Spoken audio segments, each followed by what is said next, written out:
मुलांनी आणि इथे सर्व उपस्थित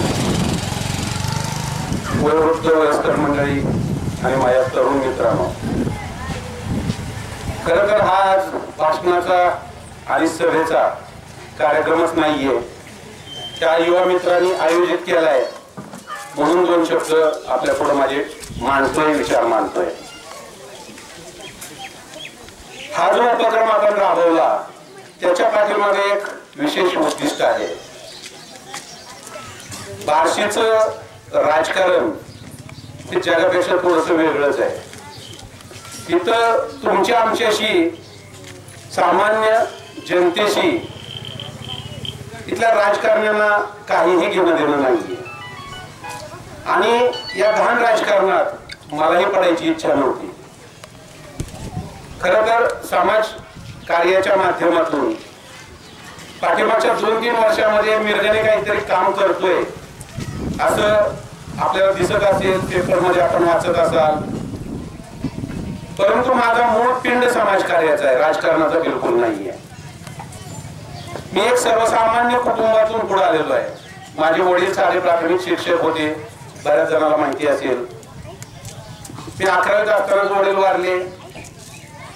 गरिबीतून, हालाकीतून आईने मला शिकवलं, स्वतः दारी धरून। त्यामुळे मी काय वडिलोपार्जित काहीतरी कमावलेलं आहे, जेव्हा आयत्या पिठाचा पहिला रुपया मला मिळाला त्या दिवशी मी ठरवलं आणि त्या दिवशीपासून आज ताब्यात मी एक तत्व पाळत आलोय।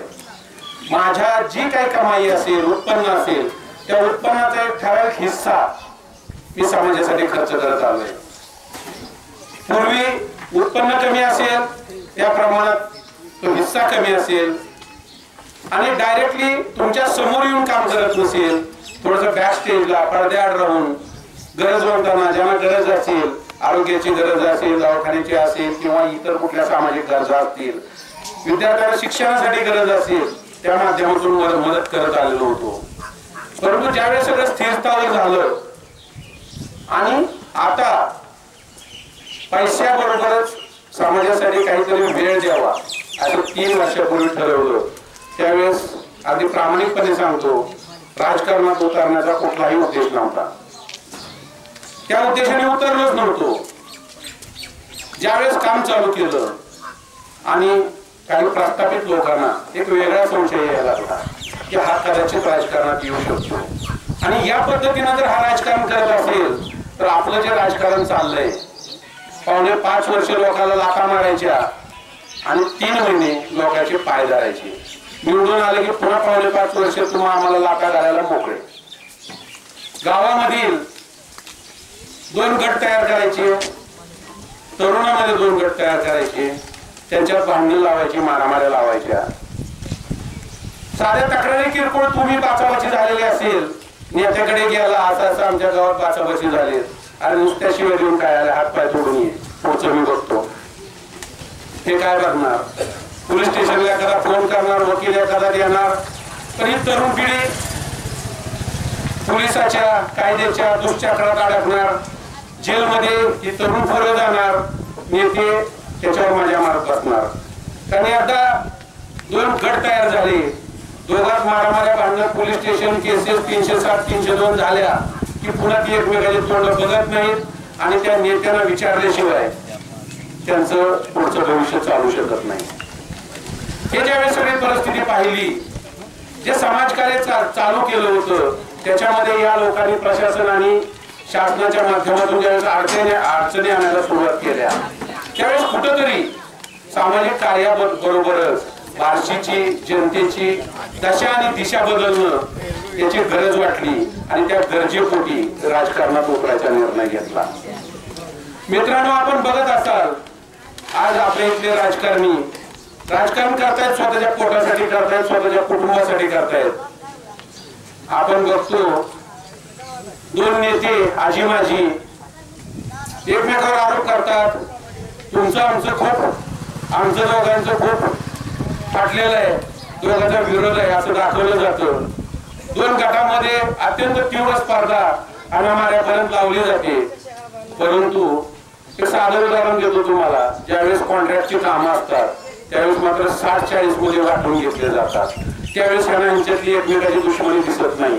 सत्ताधाऱ्यांनी 60% कामं घ्यायची वाटून त्याच्यावर 10% कमिशन घ्यायचं आणि विरोधक आहे त्यांनी 40% घ्यायची आणि ते स्वतःचा भाऊ असेल, स्वतःचा भाचा असेल, पुतण्या असेल त्यांच्या माध्यमातून कामं करायची आणि घर भरायचं. स्वतःचा स्वार्थ, आर्थिक स्वार्थ व्यवसाय येतो त्यावेळेस त्यांची दुश्मनी नसते. एकमेकावर केसेस केल्या जातात, हायकोर्टात रीट दाखल केलं जातं, पण ते दाखवण्यापुरतं. पुढे त्या रीटचं काय झालंय कुठल्या आजपर्यंत कोणाला जनतेलाही कळालेलं नाही, मलाही कळालेलं नाही. म्हणजे दाखवायचे दात वेगळे आहेत, खायचे दात वेगळे आहेत. मित्रांनो, तुमच्यामध्ये ईर्ष्या निर्माण केली जाते, 2 गट निर्माण केले जातात. मग त्यानंतर तुम्हाला कसंही पिळलं तरी त्यांचं काहीच बिघडत नाही. अ गट एकाचा असतो, ब गट दुसऱ्याचा असतो. अ गटातल्या माणसाला त्याच्या नेत्याने नाराज केलं तरी काय त्याला फरक पडत नाही. जास्तीत जास्त दुसऱ्या नेत्याकडे जाईल, दुसऱ्याकडे गेला की ब गट आपोआप पहिल्या नेत्याकडे येतो. 10-5 मत इकडं तिकडं, पण त्या दोघांचंही काहीच वाकडं होत नाही आणि आपले जी पिळवणूक चाललेली आहे ती काही कधी थांबत नाही. आज आपण बघतोय निसर्गाने 3 वर्षापासून, पहिल्या वर्षी दुष्काळ, दुसऱ्या वर्षी गारपीट आणि आता सध्याची परिस्थिती बघतोय. ज्यावेळेस इथं पावसात ही सभा घ्यायला पाहिजे होती तिथं लख होऊन पावसाचं कुठलंही चिन्ह नाही. अशा परिस्थितीमध्ये पाठीमागच्या 3 या संकटामध्ये किती नेते त्याच्या पुढे जात होतो. त्यावेळेस एक टवाळके दारू पिऊन माझी टिंगल करत होते की जनतेची सेवा करायला निघालाय. जनतेची सेवा करून मतं मिळत नसतात. निवडणुकीमध्ये तुकडा फेकला, ताटलीन बाटली दिली आणि 1000ची नोट दिली की काम भागत असतं. निर्गणे मूर्ख आहे, त्याला अक्कल नाही. मित्रांनो, माझा मूर्खपणा मला लक्षात आहे, पण मला त्याच पद्धतीने जायचंय. मला राजकारण जमलं, जनतेचं नशीब नाही जमलं तरी माझं नशीब, मला त्याच्यात सुख दुःख वाटणार नाही. माझा समाजसेवेचा घेतलेला वसा मी शेवटपर्यंत टाकणार नाही. तुमच्या बरोबर तुमच्यात मिसळून जे करायचं ते करतच राहणार. भले तुमचा आशीर्वाद मिळो न मिळो, कधीतरी जनतेला सत्य परिस्थिती समजेल आणि त्या समजायच्या आशेवरती मी वाट बघायला तयार आहे. जे माझ्या वयाचे असतील, माझ्यापेक्षा सिनियर असतील, त्यांच्याबद्दल मला फारसं काही वाटत नाही. मला काळजी आहे 18 ते 28 या वयोगटातील तरुणांची. 2 पिढ्या ह्या भांडण मारामाऱ्यात बरबाद झालेल्या आहेत. या गावची परिस्थिती मला माहिती नाही, परंतु गावोगाव जिथं जिथं बघतोय तिथे ही परिस्थिती आहे. 18 वय असतं, 12वी झालेली असते, पुढची दिशा ठरवायची असते. इंजिनिअरिंग घ्यायचं, मेडिकल घ्यायचं, कॉमर्स, आर्ट, सायन्स, पुढचं आपली दिशा ठरवायचे दिवस असतात. त्यानंतर 28 वयापर्यंत बहुतेक आपल्या आयुष्याची दिशा ठरलेली असते. त्यामध्ये नोकरी असेल, व्यवसाय असेल, विवाह असेल, या सगळ्या गोष्टी ठरवायच्या वयामध्ये या तरुण पिढीला हाताशी जोडून त्यांना वाम मार्गाला लावून बाटली, दारू याची प्रलोभन दाखवून भांडण मारामाऱ्या करून त्यांच्या आयुष्याची दिशा मात्र बिघडवली जाते, त्यांच्या आयुष्याची दशा केली जाते. आणि हे कुठेतरी बदलायचं, हे मात्र निश्चितपणे ध्येय ठरवलेलं आहे, बदलणार आहे. या बाबतीत आपण निश्चित असा. यासाठी युवा वर्गाचा तसंच वडीलधाऱ्यांचा सहकार्य राहावं, सपोर्ट राहावा, पाठिंबा राहावा अशी या प्रसंगी आपल्याला विनंती करतोय. आणि ईश्वराकडेही मागणं मागतोय की 2 वर्ष या आमच्या जनतेला पिडलंस, कमीत कमी या वर्षी तरी पाऊस पाणी चांगलं होऊ दे. 2 वर्ष म्हणजे खूप मोठा काळ असतो. पूर्वीच्या काळी 2 वर्ष दुष्काळ पडला तर काहीतरी काबड कष्ट करून लोक खात होती. आज ती परिस्थिती नाही. वेगवेगळे संसाधन आलेत, टीव्ही, मोटरसायकल पासून गोष्टी आलेत, खर्च वाढलेला आहे. पूर्वी कुटुंबाचा खर्च खूप कमी होता. उत्पन्न नसलं तरी खर्च बंद होत नाही.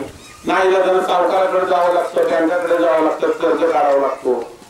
पूर्वीच शेतीचं पीक गेलं तर त्याच्या पुढे फार मोठा काही खर्च केलेला नसायचा. आता बागायती पिकं घेतलेली असतात, आपण ड्रीपवर खर्च केलेला असतो, पाईपलाईन, विहीर, बोर याच्यावरती खर्च केलेला असतो. तो खर्च जर वाया गेला आणि 2-2 वर्षाचं कर्ज जर बोहाडी पडलं तर पुढची 4 वर्ष माणूस उठता येत नाही. त्यामुळे कमीत कमी या वर्षी तरी चांगलं पाऊस पाणी व्हावं अशी ईश्वरचरणी प्रार्थना करतो. ती बी बियाणं ही काही खूप मोठी गोष्ट तुम्हाला देत नाहीये. मी फक्त समाजाला दाखवतोय एक प्रातिनिधिक स्वरूपात एखाद्या व्यक्तीने जर ठरवलं तर समाजासाठी काय होऊ शकतं. मी ज्यावेळेस चार चौघांमध्ये आमच्या मित्र कंपनीमध्ये बसायचो आणि विषय काढायचो की आपण आपल्या उत्पन्नापैकी काहीतरी समाजाला द्यायला पाहिजे, आपण समाजासाठी काहीतरी करायला पाहिजे. त्यावेळेस विषय असा यायचा की आपण एक दोघं चौघांनी करून काहीच होणार नाही. समाजावरती त्या राजकारण्यांची बुरळ पडलेली आहे.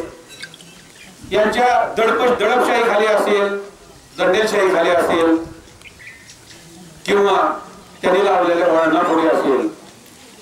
ही परिस्थिती बदलणं एवढं सोपं नाही, एकट्या दुकट्याचं काम नाही. परंतु शेवटी मी निर्णय घेतला कुणीतरी पुढे जायला पाहिजे, 2 पावलं पुढे टाकायला पाहिजे. त्या हिशोबाने मी पुढे आलेलो आहे. तुमच्या सर्वांची साथ अपेक्षित आहे. तुम्ही सर्वांनी मला आशीर्वाद द्यावा अशी अपेक्षा आहे. यानंतर निवांत तुमच्याशी गप्पा मारण्यासाठी वेगवेगळ्या विषयावर बार्शीच्या जो काही विकासाची दिशा आहे त्याचा एक मास्टर प्लॅन बनवलेला आहे. काय करायला पाहिजे वेगवेगळ्या वर्गासाठी त्याची दिशा ठरवलेली आहे. त्या संबंधी चर्चा करण्यासाठी निवांत आपल्याकडे येईल. पुढच्या गावामध्ये अजून बियाणे वाटपाचा कार्यक्रम आहे. लोकांना शेतात जायचं असतं, दिवसभर कामं असतात, त्या उद्योगातून लोक वाट बघतायत. पण आज जास्त लांब होता इथंच थांबतो. इथं बोलून माझा सत्कार केला त्याबद्दल सर्वांचा आभारी आहे. धन्यवाद. जय हिंद, जय महाराष्ट्र.